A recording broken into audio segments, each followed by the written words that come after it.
Oh.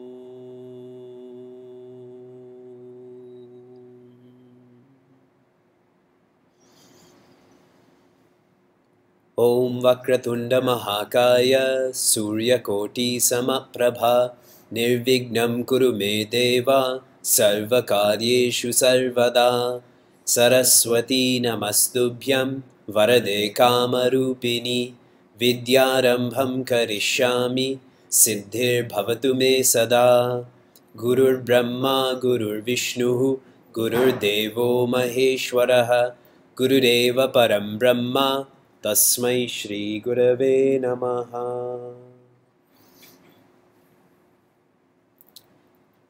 Hari Om and good evening from Niagara Falls. One of the most beautiful images, icons in Sanatana Dharma is on the cover of the book that you may have beside you right now, and that is Srimad Bhagavad Gita. Not Time Magazine, not Reader's Digest. I'm talking about Srimad Bhagavad Gita. You have this powerful chariot with 4 horses, and you have the charioteer, and you have the flag. And who's on that flag? Hanumanji is. So now I'm going to tell you how Hanumanji got to be on the flag of Prince Arjuna. Hanumanji is Chiranjeevi, which means that he's not born, he doesn't die, he's ever present. And Prince Arjuna was more of a loner, a wanderer. He wandered all the way to heaven. So one day, Prince Arjuna was wandering around the forest, and he came to this river. And Hanumanji happened to be there also. And Prince Arjuna was very happy to have darshan of Hanumanji, but he had a doubt.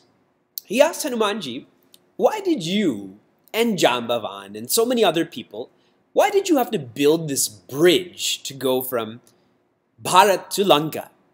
This is Prince Arjuna. This is Bhagwan Rama. He is known as Eka Bani. He can shoot 1 arrow and doesn't have to shoot again.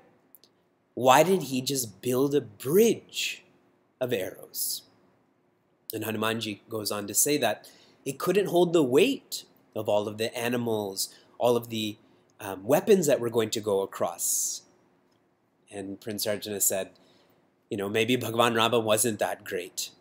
I will build a bridge of arrows, and let's see if it can hold your weight. So Hanumanji said, fine, but let's make this interesting. Let's bet on this. Prince Arjuna says, sure. If you build a bridge of arrows, and I step on it and it breaks, then you have to go into the fire. And if it stands, then I'll go into the fire. It's like they had nothing better to do other than start a fire and go into that fire and play games with that, right? Like kids, they like fire. So they both said their Hari Oms and they began. So Prince Arjuna is shooting his arrows, he's building this bridge across the river, and then he's ready. And he calls Hanumanji and says, please walk across. And as soon as Hanumanji puts his toe on that bridge, it collapses. And Hanumanji just smiles, and Arjuna feels very bad, and he says, well, the bet's a bet, and I will go into this fire. And right at that time, a Brahmana comes by there, right? That's what happens. There's someone under a tree, or it's raining, or a song happens. So a Brahmana comes by there and says, hey, Arjuna, why are you going in that fire? Everybody knows Arjuna. Arjuna explains this bet they had. And that Brahmana says, But who was the witness to this bet? Right? You need someone to sign off on this, so you don't have to go in that fire. There was no witness. And then Brahmana says, why don't you do it again and I'll be the witness? So Arjuna says, okay, and Hanumanji agrees to it too. So now Prince Arjuna again starts to build this bridge of arrows, and the whole time he's thinking about Bhagavan Krishna now. And Hanumanji's thinking that, Arjuna's going to do this again and I'm going to break this again. And Arjuna's shooting all of these arrows and he builds this bridge. And Hanumanji, very happily puts his toe on that bridge and nothing. Puts his whole foot on that bridge. Nothing. He starts jumping on it like a monkey, and that bridge totally stayed where it was. And he accepted his defeat, and Arjuna smiled, and Hanumanji is now, I lost, so I'm about to go into this fire. And Arjuna says, no. Enough of these games. Instead of you going on into this fire, I have a request of you. Why don't you help me in the war that's about to happen? And Hanumanji says, of course, but how? You sit on my chariot. You sit on my flag. And that's how Hanumanji came to support, came to guide Prince Arjuna. Now you're all thinking, we all signed up for the Srimad Bhagavad Gita course. Here you are telling us Balavira stories that kids hear at Chinmaya Dhara.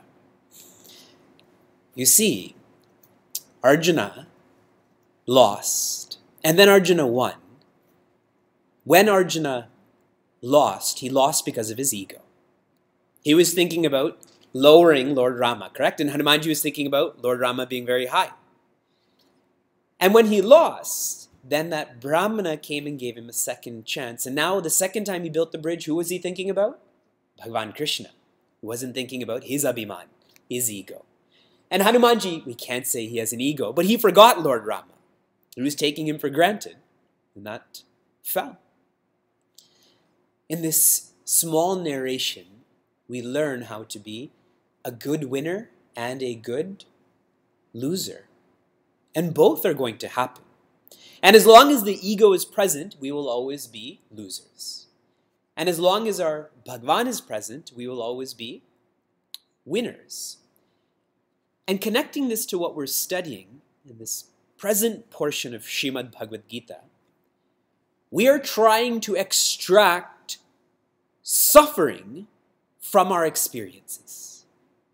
We have experiences, but we don't call them experiences. We call that suffering. My head hurts.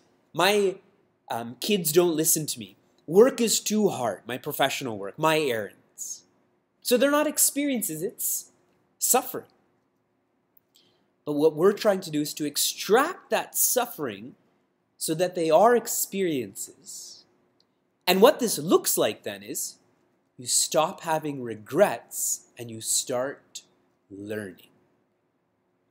As long as it's suffering, there will only be regrets. Why did I do this? Why didn't I do this? But if you extract that suffering, it becomes an experience. And we learn, or should learn, from our experiences.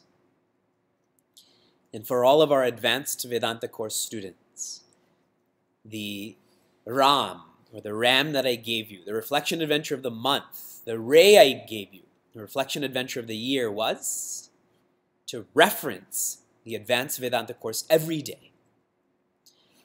And the easiest way to do that is remember the first piece of advice that Acharya Shankara gives his disciples, gives us, and that is Vedo Nityam Adhyata.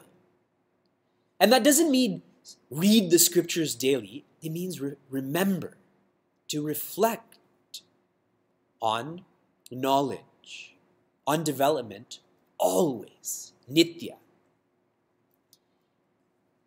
By tuning into our own experiences, that advice is followed.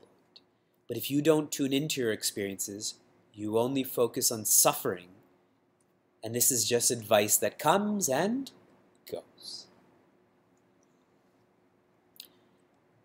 We are studying what it means to be a disciple. It's shared when Bhagavan Rama showed himself to his mother, Mother Kaushalya. She never prayed to Bhagavan Vishnu to have him as her son. She wanted to see Bhagavan in his full form. So at one point when she's looking at her baby, he's holding his conch, his mace, his discus, his flower. In his mouth, the multiverse is spinning around. In each pore, there are Brahmandas, there are Lokas. And she's so overwhelmed by this, she says, please begin your Shishu Leela. And then in a moment, he smiles, and all of that goes away, and he becomes a baby. And what we learn from that is right from being a baby, Bhagavan Rama was subservient. He was obedient to even his mother. When he went to the Gurukula, in Ramayana it says, Alpakala Vidya Saba Ai. That in a short period of time, Bhagavan Rama learned all in the Gurukula. How this relates to us. The person who's ready for shiksha. What does shiksha mean? Learning. The person who's ready for guidance, that person grows up to become a shishya, a disciple. If you are ready to learn, you are a disciple. But if you're not ready to learn, then you're not a disciple. And if you want to really immerse yourself in this course, that demands that you be a disciple. Bhagavan Krishna's disciple. Now many of us, we're not so interested in shiksha. We want to directly become the guru, isn't it? Being a disciple, you have to be patient. I don't have the patience to be a disciple. I just want to directly become the guru. Without patience, there will be no change. You see in Prince Arjuna's case, at all times Bhagavan Krishna was in front of him. Correct? He kept his guru in front of him at all times. And that's what we need to do also, is to keep that being who's an example in front of us at all times, because we are not pure-minded enough just to listen to what they have to say. We have to see them. And this is why I always share to be careful of learning from a guru who doesn't have their own guru. Who doesn't have faith in their guru, who doesn't even acknowledge their guru, because that person wants to be the guru without being the shishya. But if you're learning from a guru who has faith and acknowledges that guru probably does it to their guru. And if you go on forever like that, that really means you're learning from Bhagavan. Keep your guru in front of you really means keep Bhagavan in front of you. And if you do, you become like Prince Arjuna, building that bridge that cannot be shaken, correct? But if you forget Bhagavan, you forget guru, that bridge will fall. If you ever study the Upanishads, if you ever study Srimad Bhagavatam, right at the beginning, they say this knowledge has come from Bhagavan, to this shishya, to this shishya, to this shishya, to this shishya. Be vigilant about how one studies. If you keep Guru and Bhagavan in front of you, nitya, always, that will lead to staha, being established in balance, being established in yourself. Nitya sattva staha. If you keep sattva in front of you, Guru, Bhagavan, naturally you'll be led to that staha. We continue on to chapter 2 of Srimad Bhagavad Gita. And the teachings are about to begin. Bhagavan's not taught anything thus far. What is one of the most universal questions that you have and that you ask people who are wise? Is there Bhagwan's will or free will? Yes. That's a very debatable question. What is my purpose? How do I know what I'm doing is right? How do I know this program is right in university? How do I know this career is right? How do I know this relationship is right? How do I know this guru is right? How do I know what is right? And Prince Arjuna is facing the same, isn't it? How do I know that I should go through with this battle or not go through with this battle? If you think about this, our responsibilities are defined by our role. Our responsibilities are defined by our role. If your role is known, your responsibilities will be known. If your roles are unknown, your responsibilities are unknown. Do you agree?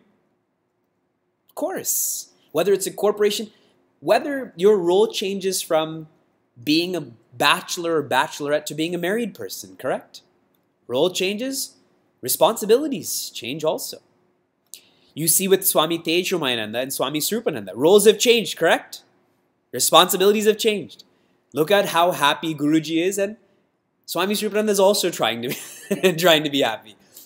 Better than that is, today when I was posting the rad on Twitter, there was a picture of President Obama, and all of the feeds under that was, he's never looked happier.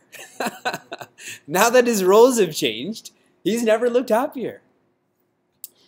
So our responsibilities are defined by our role. And now I want to bring to your attention, see how practical it is to know who you are. We very poetically say, who am I? But it's just a philosophical point to us. But it's not. It's most practical. And Prince Arjuna has forgotten who he is. We've forgotten who we are, which is why we ask the question. Now, forgetting who one is can only come with ignorance. Yes? And we throw this word around so much. I'm ignorant, she's ignorant, we're ignorant. It's like a song, you know? I love you, you love me, we're all one happy family. I'm ignorant, you're ignorant, we're all ignorant. But do you accept that you don't know who you are? Do you accept that you are ignorant? This is for you to think. Everyone say, yes, you're typing it in. Now, I'd like to bring this to your attention because if you accept that you are ignorant, you must also accept the locus of that ignorance. Think deeply about this. You can only be ignorant of. I'm ignorant of cooking. I'm ignorant of speaking Mandarin. I'm ignorant of a certain island near Australia. I'm ignorant of that. I can't just be ignorant, isn't it? So if you accept that you're ignorant, what is the locus of that ignorance? You must accept that you are deeper than that you are grander than that you are different than that ignorance. It is very wasteful to suffer from moha or confusion. In a secular way, if you keep driving and you keep getting lost, isn't it wasteful? Time is wasted. Gas is wasted. Your mind is wasted because you're confused. You don't know where to go. And in a sacred way, it's even more wasteful that you are deep and grand and you're confused. And in that confusion, you feel shallow and small. That is very wasteful. I've shared with you many times in a class that I used to teach, a father and daughter used to come to this Bhagavad Gita class. And at the end of each class, people would share what they're learning or questions they have. So the daughter, she was maybe in her mid-20s at the time. She said, through this class, I'm learning to be more content. I just don't need to shop as much anymore. And her dad looked at me and just folded his hands at me. Just silent gratitude. Now, think about if you're content, how much money you don't need to waste, correct? How you don't need to go on as many vacations. You don't need to suffer from FOMO, isn't it? It's very wasteful to be someone who's experiencing moha.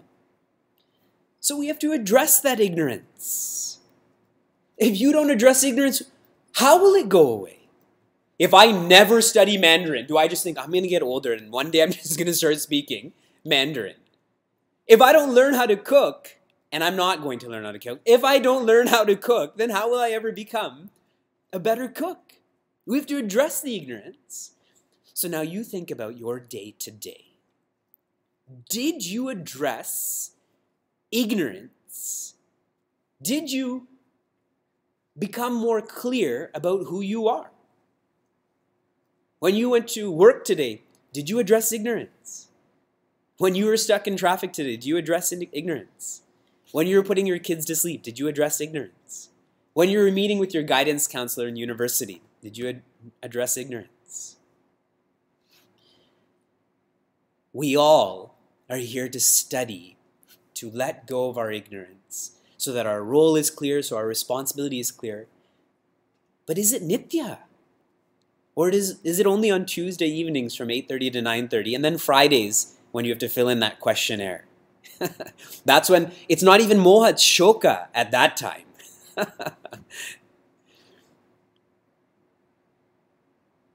In the recent Vedanta and Ramayana class, I was proving to the students there that our nature is ananda, is joy. Proving to them that ignorance, the locus of that is our nature. And the most important point I shared was, we only escape from that which is unnatural. As an example, see, this is wood behind me. If I start rubbing my hand on this wood, eventually a piece of wood will go into my forearm, correct? Sliver, splinter, whatever.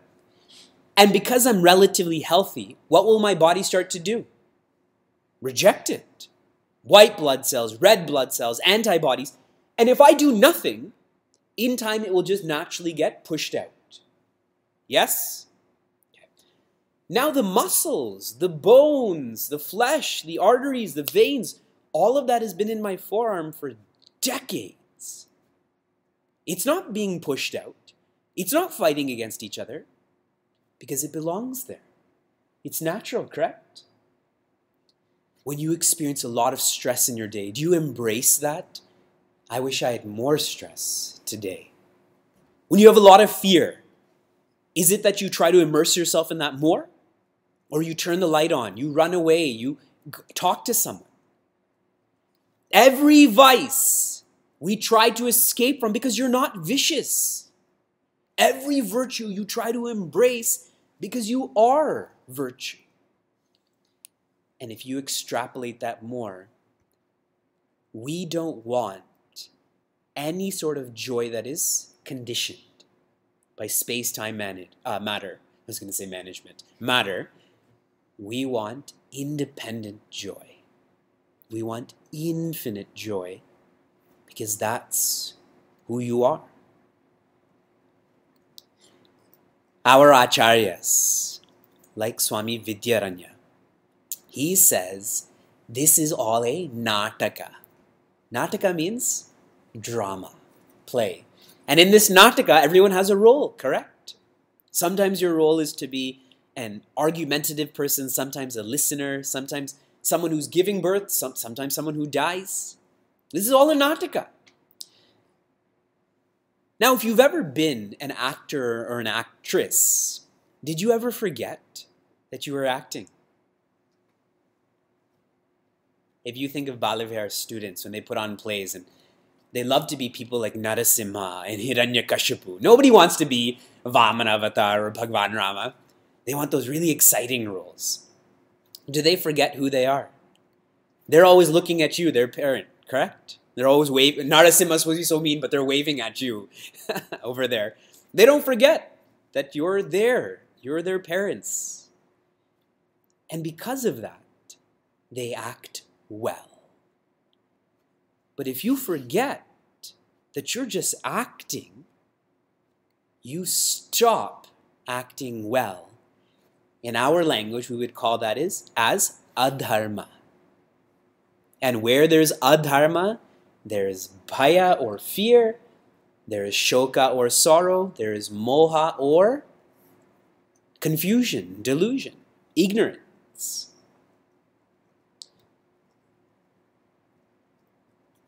Now, some people may think, I'm going to make this more deep, but it's Bhagwan who's forgotten that they're Bhagwan, correct? I'm Bhagwan, you're Bhagwan. I've forgotten that I'm Bhagwan, isn't it? So it's almost like Bhagwan is sadistic. You know, Bhagwan's forgotten himself or herself and now is enjoying this nataka? What kind of God is this? Bhagwan is not sadistic. Bhagwan is sad that this aspect of himself or herself has forgotten that they are acting. Bhagwan is not enjoying this. In fact, Bhagwan's trying to wake us up. That's why Bhagwan sends his or her spies, whom we call the guru. You know, go and whisper in their ear, give them a mantra, give them upadesha. Wake up! In Inception, it's a kick, right? Sometimes our guru has to kick us, physically and definitely mentally. Wake up! We, as we get into the teachings of chapter 2 of Srimad Bhagavad Gita, are trying to bring in vidya. Vidya means remembrance. Remembrance of Brahma. Brahma is our nature. Brahma is infinitude. That's why this is called Brahma Vidya. Not Dhanur Vidya, how to shoot an arrow. Not Artha Vidya, economics. It is Brahma Vidya. We are studying our role. And when you know your role, you know you have an absolute role, which is balanced, which is infinite.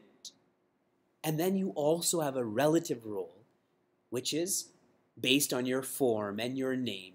And if you know your absolute nature, you are the best actor, best actress. And you inspire other people to be the same way. What will happen?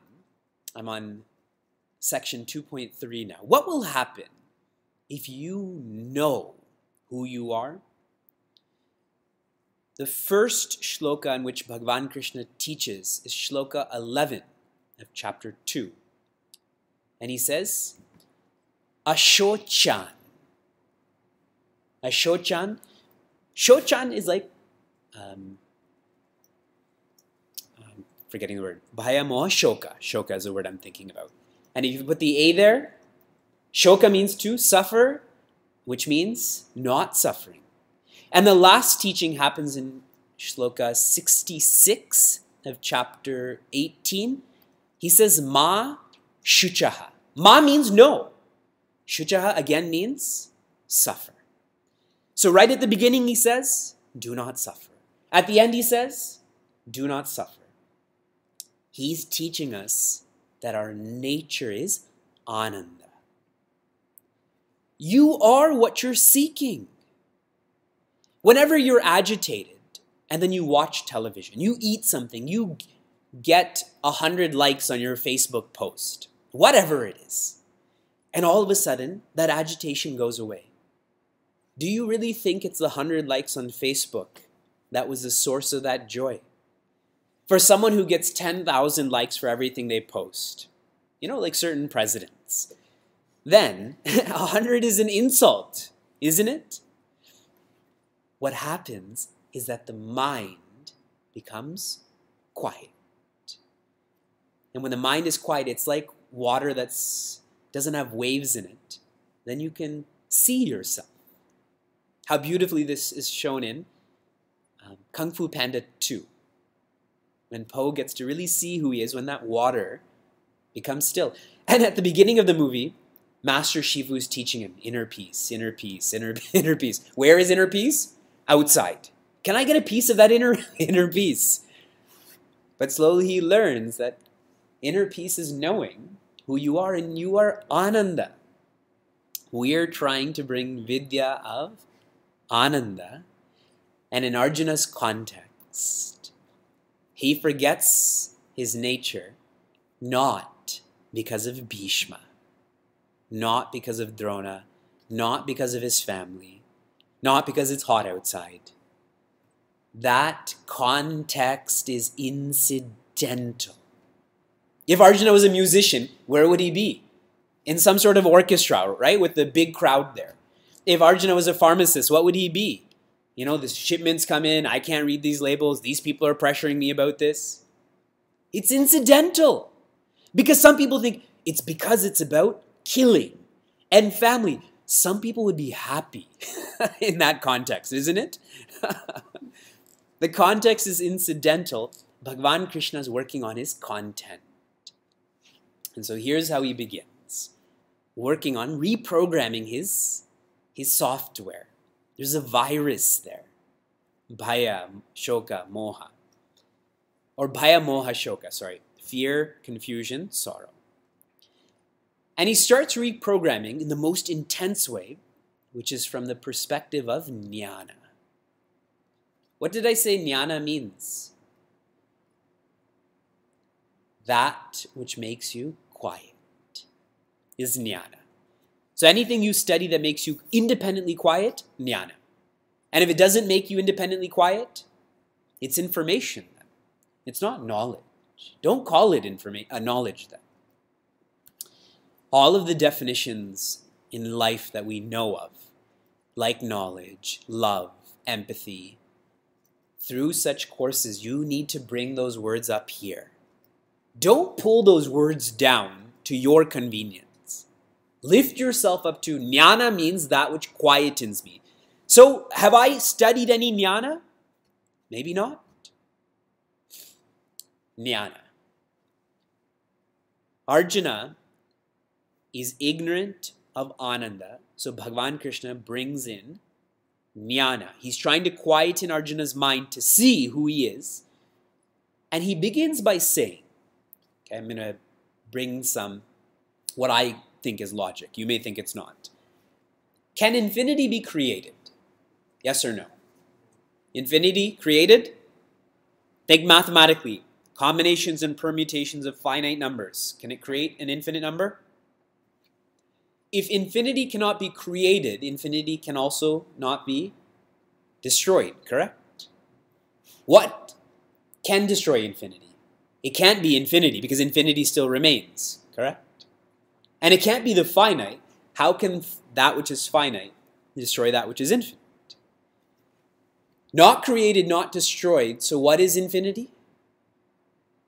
It is, exactly. Infinity is.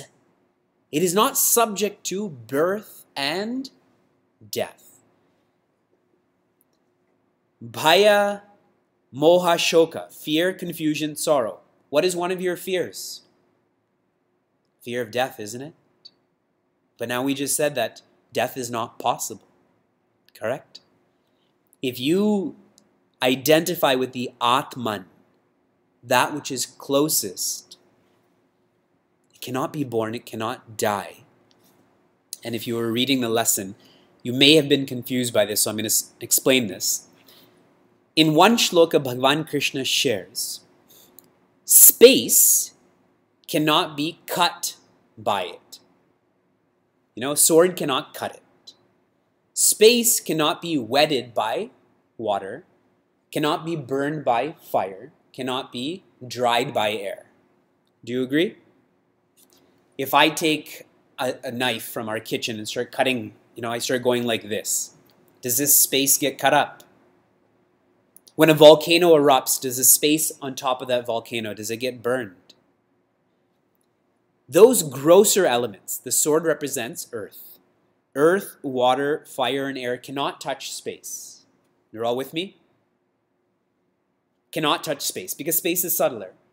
Now, subtler than space is the existence that space resides on. Space depends on existence. Existence does not depend on space. So, if these grosser elements cannot touch a subtler element, and you are a different dimension, Atma is just a different dimension. It's not an element. What are you afraid of? Why are you afraid of dying Why are you afraid of someone you care for dying? That's only if you have the knowledge that you are Atma. Okay. Prince Arjuna liked to hear that. And all the intellectual people, we like to ruminate on this. But we find it difficult to practice. So Bhagavan comes down. He says, what if you believe you're the Jivatma? You believe the closest part of who you are is that of the Jiva. In other words, the ego. Okay? I'm not the Atman. There is no Atman. There's only the sheath above it, which is the ego. That's the deepest part of who I am. You're separate. I'm separate. So Bhagavan says, as the ego, what we're doing with every moment is we're trying to understand, we're trying to appreciate, we're trying to realize that the ego is just a functional identity. It is not an absolute identity. Remember the actor. Real identity, less real identity. And this Jivatma will only die. The ego will die, but will only die with realization, with enlightenment. Like that drop of water, as long as it's separate from that ocean, it will be like that. But as that drop, gets evaporated and finally joins the ocean, then there's no drop anymore, correct? So now you think, from the perspective of Atman, you cannot die. You're not born either. You are. If you identify with the ego right now, the ego will die when it's free. Isn't that a positive also? Isn't that what we want? That we will end our relationship with our bank manager once we don't have a loan. Right? It's not, I just keep my loan to maintain the relationship. That's why we have this loan. Right? You can't wait to end that relationship. Many times people say, adharmic people who are wicked, they seem to be succeeding in the world. Yeah. Look in the mirror. That's us. And we keep studying, justice is blind. But we also know that's not true. Today I heard a statement that a president said that so-called judge, a trained, elected professional is still so-called. That's like she saying your so-called husband, referring to me. Where did the so come from? Justice is not blind because the world is blind. Correct? Justice cannot be blind. The world is blind. But karma, which is beyond the world, is not blind. Karma is divine. Karma is divine. That's why in Upadesh Sara, Ramana Maharishi says, you cannot understand karma. So what should you do? Be responsible, be the best responsible person, and that's it. He says you cannot understand karma because it's beyond the world. That is divine. So, if you see someone who's being wicked and you see them succeeding in this world perhaps, but not at a deeper level. So how this relates to you and I is you may think that you do not have blessings in your life. You may think you've been given a context which is undeserving. You may think that this is not conducive to your growth, but it is. Bhagavan's trajectory for us is every context we are in is for the development of our content. That's why Arjuna is not allowed to escape. And that's why even if you identify with the Jivatma right now, you will die. That ego will die. But that will be our birth to Ananda. Okay? Have faith in karma. The world says you are innocent until proven guilty. Not according to karma. You will get what you deserve. And that's why we have this notion of Chitragupta. Do you all know who Chitragupta is? Chitra means someone who takes a picture or a photographer. And Gupta comes from Gupt, which means secret, hiding. So secretly, someone's always taking a picture of what's happening outside and the reason it's happening outside. So they're taking pictures of what's happening inside too. They have the highest security clearance given by Dharma Raja, They've gone through their credit check and their retina scan and all of that. They are constantly judging our intentions. So if you feel you've been mistreated, you've not been. So from the perspective of Atman, there's no reason to be afraid because you can't die. You're not born. When we were in the ashram, and sometimes people would go to Swami Tejomaya and then say, today's my birthday. And he would look at them and say, Main kya karu? Which means, what am I supposed to do about that? Here you are studying that you're not born and you keep promoting that it's your birthday. What am I supposed to do about that? You can't die because you're not born. If you think you're the Jivatma, keep learning. Bhagwan has given us this awesome journey to just keep on learning till the ego dies. And then he comes to the Dehatma. That if you identify right now with the Deha, with the body, not with the spirit, not with the ego, but just the body. This is who I am right now. Bhagwan is saying, don't be afraid, because all is always, fill in the blank, changing. All is always changing. That which is born has to die. And that which dies has to be born. Elements come and form Vivek, and those elements will go back, and then they'll form another being.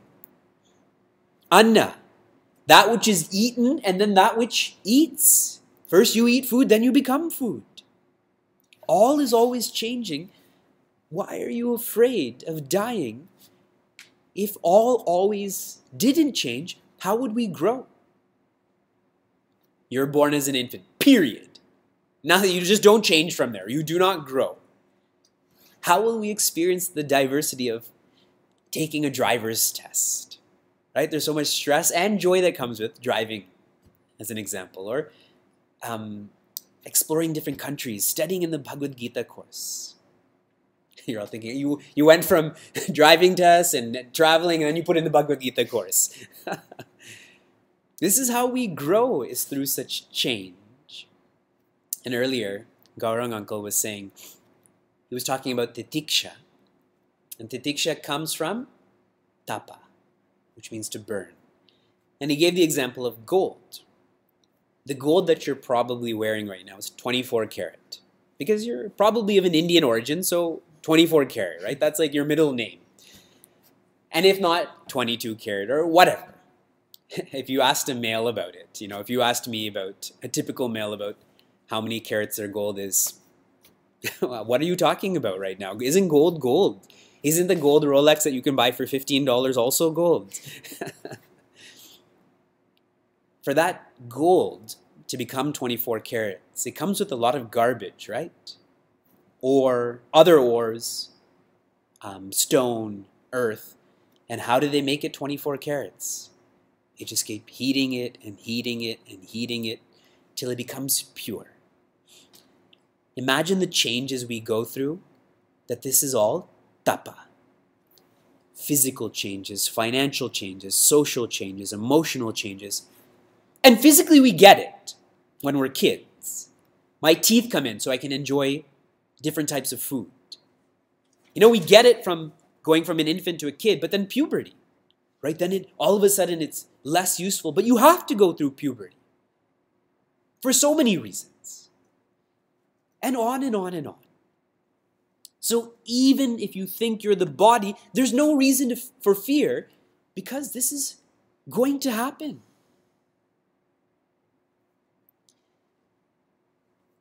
Finally, Bhagwan says, okay, Atma, Jivatma, Dehatma. He is saying this idea of bhaya or fear, moha or confusion, and he brings it there, it's just a vritti. What does vritti mean? Thought.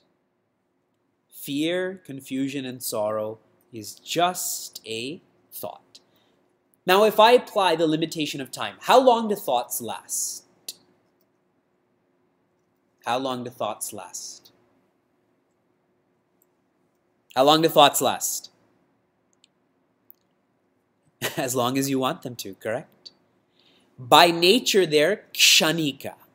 Kshanika means momentary. By nature, that's how they're designed. That's their fundamental nature is kshanika. But I said as long as we want it to be, because we can make that which is kshanika, that which is momentary, we can make that akshara. We can make that last forever. But why would you do that? If that thought of fear or confusion or sorrow, suffering comes, it came. It will go. If you're the ocean, as those waves rise and those waves fall, do you, by volume, change? No. Be an observer and not an owner of those vrittis. Kshanika. We make sorrow. Sorrow is as real as you wish. If you wish sorrow not to be real, it's not. That's vidya. Vidya is remembering one's nature, which is ananda. The more you treat thoughts as thoughts, the quieter the mind becomes, the stiller the intellect becomes, and what remains is silence. Silence cannot be destroyed. It cannot be created. It cannot be destroyed. Silence is.